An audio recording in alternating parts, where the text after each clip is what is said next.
friends, welcome to J Mom's Kitchen. இன்னைக்கு நம்ம செய்ய போகிறது வந்து அரைக்கீரை கடைய போகிறோம். இது வந்து ஒரு கட்டு கீரை வந்து க்ளீன் பண்ணி வாஷ் பண்ணிவிட்டு இந்த மாதிரி ட்ரைன் பண்ணி வச்சுருக்கேன். இங்கே பார்த்தீங்கன்னா 2 பழுத்த மிளகாய், 5 பச்சை மிளகாய் எடுத்திருக்கேன். ஒரு கட்டு கீரைக்கு ஒரு சின்ன வெங்காயத்தை நான் வந்து பெரிய வெங்காயம் சொல்லுவாங்க, அதை வந்து கொஞ்சம் சின்ன சைஸாக எடுத்து இந்த மாதிரி கட் பண்ணி வச்சுருக்கேன். 3லேருந்து 4 கொட்டை புளி. எப்பயுமே வந்து அரைக்கீரைக்கு வந்து புளி போட்டு கடைஞ்சால் தான் நல்லாயிருக்கும். ஸோ அதனால் புளி எடுத்திருக்கேன். இங்கே வந்து ஒரு பூண்டு வந்து ஃபுல்லாக உரித்து க்ளீன் பண்ணி கழுவி எடுத்து வச்சுருக்கேன்.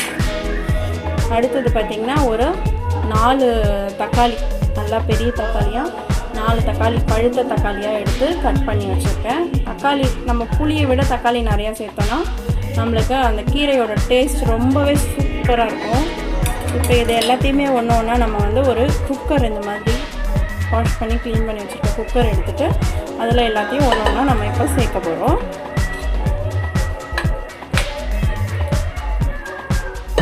எடுத்தாச்சு. இப்போ இந்த குக்கரில் ஃபஸ்ட்டு நம்ம பூண்டு போட்டுக்கிறோம், பச்சை மிளகாய், அடுத்தது வெங்காயம்,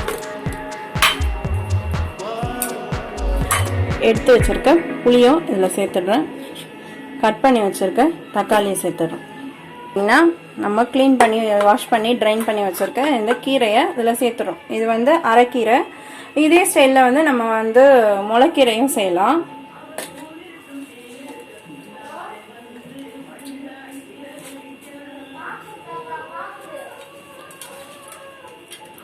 ஃபுல்லாக நம்ம ஒரு கட்டு கீரையும் போட்டுட்டோம். கீரைக்கு வந்து எப்பயுமே கடையும் போது தான் நம்ம வந்து உப்பு சேர்க்கணும். ஓகேங்களா? இப்போ மொத்தமாக எல்லா கீரையும் நம்ம போட்டுட்டோம், இதில் சேர்த்துட்டோம். கீரை காலி ஆகிடுச்சு. இப்போ வந்து இதில் நம்ம இந்த கீரைக்கு தகுந்த தண்ணி சேர்க்க போகிறோம். நம்ம வந்து வெங்காயம் தக்காளி 2மே சேர்த்துருக்கோம். அதனால் பார்த்திங்கன்னா வந்து வெங்காயத்துலேயும் வந்து நீர் சத்து இருக்கும், தக்காளிலையும் நீர் சத்து இருக்கும்.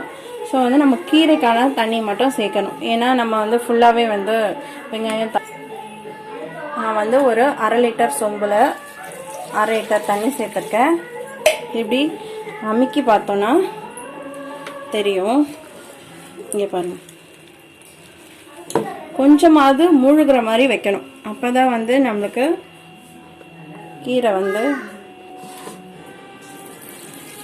இன்னும் ஒரு 1/4 லிட்டர் தண்ணி, மொத்தத்துக்கு ஒரு 3/4 லிட்டர் அளவுக்கு தண்ணி சேர்த்துட்டேன். இப்போ பார்த்தீங்கன்னா இது பாருங்கள், தெரியுதா? கொஞ்சமாக தண்ணி தெரியுது பாருங்கள். இந்த மாதிரி மூழ்கிற அளவுக்கு தண்ணி வச்சாலே போதும். நல்லா வந்து இதுவே தண்ணி நிறையா எக்ஸ்ட்ரா இருக்க மாதிரி தான் வரும். ஆனால் இது வந்து ஒரு பெரிய கட்டு கீரை இது, அதனால் வந்து இவ்வளோ தண்ணி நான் சேர்க்க வேண்டியதாக இருக்குது. அரைக்கீரை, தக்காளி, வெங்காயம், பச்சை மிளகாய், பூண்டு இது எல்லாத்தையும் சேர்த்துட்டோம். புளிப்புக்காக இது எல்லாத்தையும் போட்டாச்சு. இப்போ வந்து இதில் கொஞ்சமாக எண்ணெய் விட்டுக்க போகிறோம்.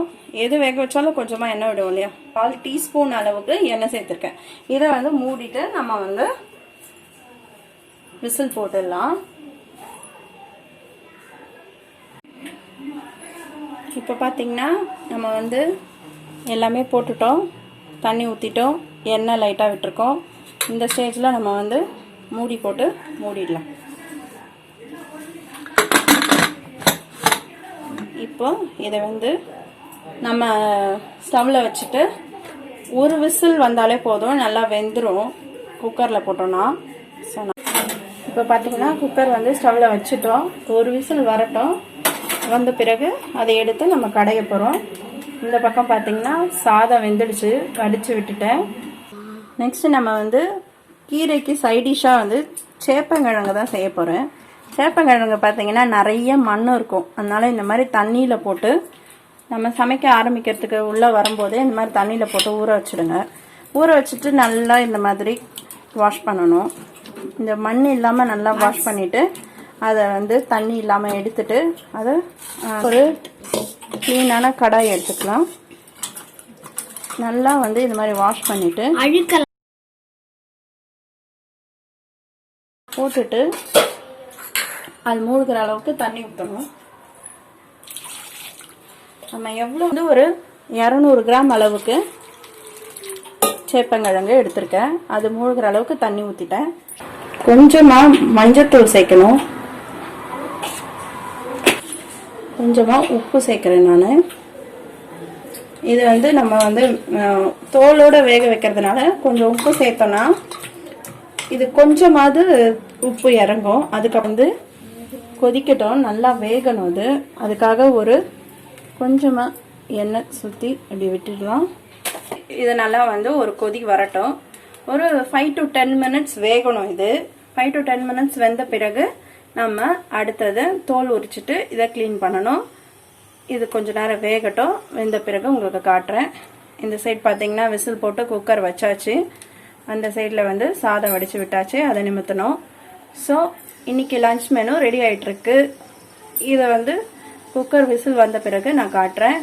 இதுவும் வெந்த பிறகு உங்களுக்கு காட்டுறேன்.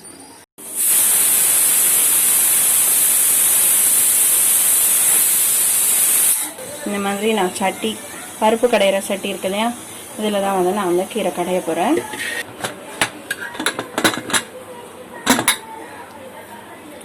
எப்பயுமே குக்கரை வந்து நம்ம இப்படி திறந்துட்டு இப்படி தரங்க. அப்போ தான் அந்த பக்கம் போகும் ஏரு, நம்ம பக்கம் ஏர் வராது.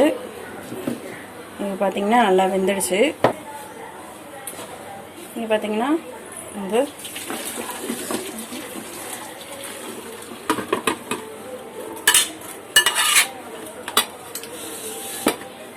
இப்போ பார்த்திங்கன்னா 5 minutes கழிச்சு நான் ஓப்பன் பண்ணி பார்க்குறேன். இது பார்த்திங்கன்னா நல்லா கொதிச்சிட்ருக்கு. இப்படி நம்ம கரண்டி வச்சு இப்படி போடலாம், உள்ளே போகுது.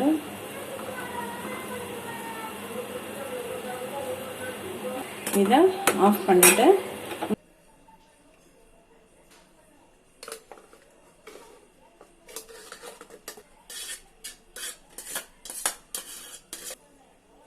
ஃபுல்லாக போட்டாச்சு. நம்ம இந்த கீரைக்கு தேவையான அளவு உப்பு இதில் சேர்த்து பண்ணி இதை கடைய போகிறோம்.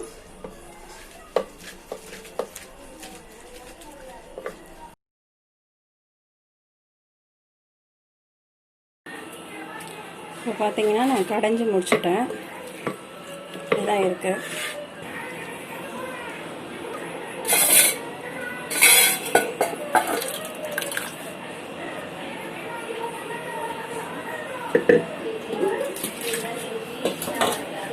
அதை ஊற்றிக்கிறோம். புளிப்பு சூப்பராக இருக்குது. உப்பு மட்டும் பத்தலை, அதனால் கொஞ்சமாக உப்பு சேர்த்துக்கிறேன். இப்போ தேவையான அளவு தண்ணி, நம்ம எத்தனை பேர் இருக்கோமோ அதுக்கேற்ற மாதிரி தண்ணி சேர்த்துக்கிறேன். வடகம், நான் வந்து கீரைக்கு வடகம் போட்டு தான் தாளிப்பேன். அப்போ தான் வந்து அந்த தேவையான அளவு, தாளிப்புக்கு தேவையான அளவு எண்ணெய் ஊற்றிட்டேன். இதில் 2 உளுத்தம் பருப்பு, கொஞ்சம் கடுகு போட்டுட்டேன். இது பொரியட்டும். நான் எடுத்து வச்சிருக்கேன் வடகத்தை சேர்த்துறேன். நான் வந்து 3 காஞ்ச மிளகாய் எடுத்திருக்கேன். காஞ்ச மிளகாவை தண்ணி போட்டுட்டேன். இது மாதிரி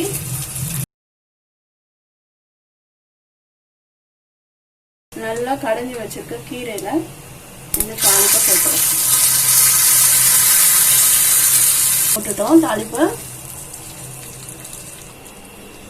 சூப்பரா நம்ம செஞ்சிட்டு இருக்கேன். கீரை ரெடி ஆயிடுச்சு.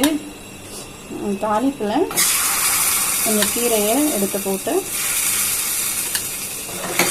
நல்லா கலக்கி நம்ம மொத்தமாக அதில் இருக்க எல்லாத்தையும் நம்ம இதில் சேர்த்துக்கலாம். உங்களுக்கு தண்ணி வேணும்னா தண்ணியும் சேர்த்துக்கலாம்.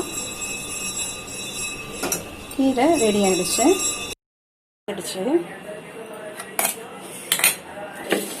நான் வந்து ட்ரைன் பண்ணுறேன். பச்சை தண்ணி ஊற்றுறேன்.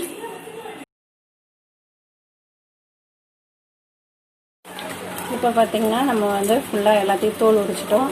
இதுக்கப்புறம் வந்து இதை வந்து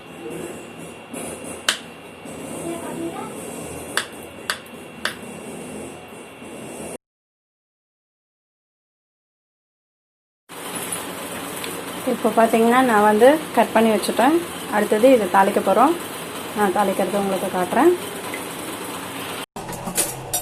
இப்போ வந்து எண்ணெய் சேர்க்குறோம். இது கடுகு உளுத்தம் பருப்பு சேர்த்துருக்கேன். இப்போ வந்து இந்த ஸ்டேஜில் நான் வந்து கருவேப்பிலை சேர்க்குறேன். இதுலேருந்து 8 பல் பூண்டு வந்து நசுக்கி வச்சுருக்கேன், அதை இதில் சேர்க்குறேன்.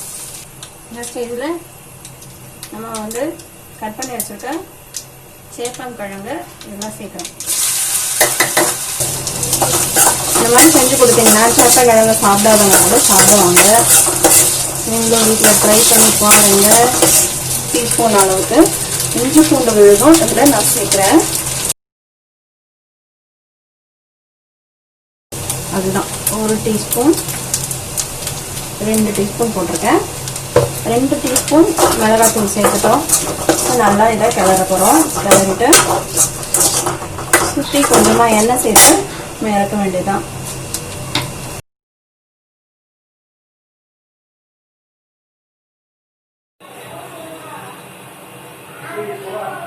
இப்போ பார்த்தீங்கன்னா நம்ம 5 மினிட்ஸ் கழிச்சு திறந்து பார்க்குறோம். நான் இந்த பக்கம் அடுப்புக்கு மாறிட்டேன் தாளிச்சு முடிச்சுட்டு. இது நல்லா சுற்றி விடுங்க. நல்லா அடியில் வந்து லைட்டாக பிடிக்க வச்சுட்டு இந்த ஸ்டேஜ் தான் கரெக்டான ஸ்டேஜ். இப்போ வந்து நல்லா செம்மையாக சூப்பராக இருக்குது. மிளகாத்தூள் ஸ்மெல்லாம் போயிடுச்சு. சூப்பராக இப்போ லைட்டாக எண்ணெயை சுற்றி விட்டுட்டேன். தெரியும், பார்த்தாலே தெரியும். இப்போ நல்லா இந்த மாதிரி கிளறி விட்டுட்டு ஆஃப் பண்ண போகிறோம். நம்ம வீட்டில் லஞ்சு ரெடி ஆயிடுச்சு. இப்போ சேப்பங்கிழங்கு வறுவல் ரெடி.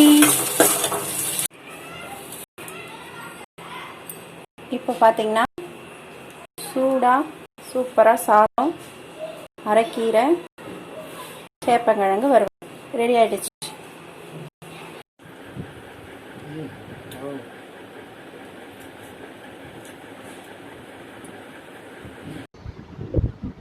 உங்களுக்கு இந்த வீடியோ பிடிச்சிருந்தா